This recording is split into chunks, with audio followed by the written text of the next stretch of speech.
Hello guys, thanks for joining this session. In this session we are going to discuss about another VPC components, that is Egress only internet gateways. So let's jump into the discussion. So basically an instance in our public subnet can connect to the internet through the internet gateway if it has public IPv4 address or an IPv6 address. As we already know that IPv6 addresses are globally unique and therefore public by default.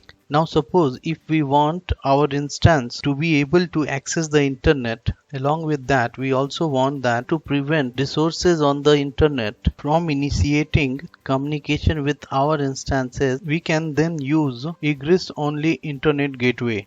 Now let's look into this diagram.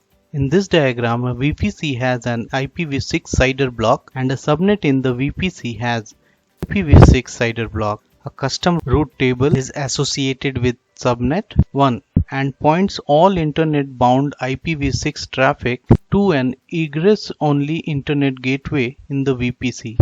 Here I wanted to discuss some of the characteristics of egress only internet gateway. With egress only internet gateway, we can't associate a security group. We can use security groups for our instances in the private subnet to control the traffic to and from those instances.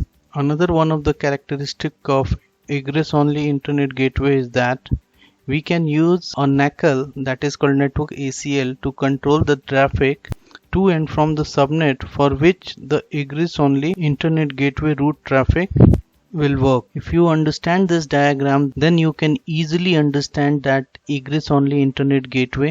So now we have little understanding about egress only internet gateways. Now we will jump into the AWS management console and look into the VPC section, and from where we can create this egress internet gateway or say egress only internet gateway. So let's go to the AWS console management. So we are into AWS console management. So here we want to access the VPC. Then first thing we need to do, we need to click on services and here we need to type VPC. Then we will get the option, and when we go to the VPC, then we will find all the components which I have discussed with you. Taking time, it is coming now. So see here, so at the left side we are getting the navigational bar and at the right side we are getting the dashboard. So here we will get this egress only internet gateways option over here, and if you click over there, then we will find the option to create the egress only internet gateway. So from here you can create the egress only internet gateways. So this is what I wanted to demonstrate you in this session. See you in the next session. Till then, bye bye, take care.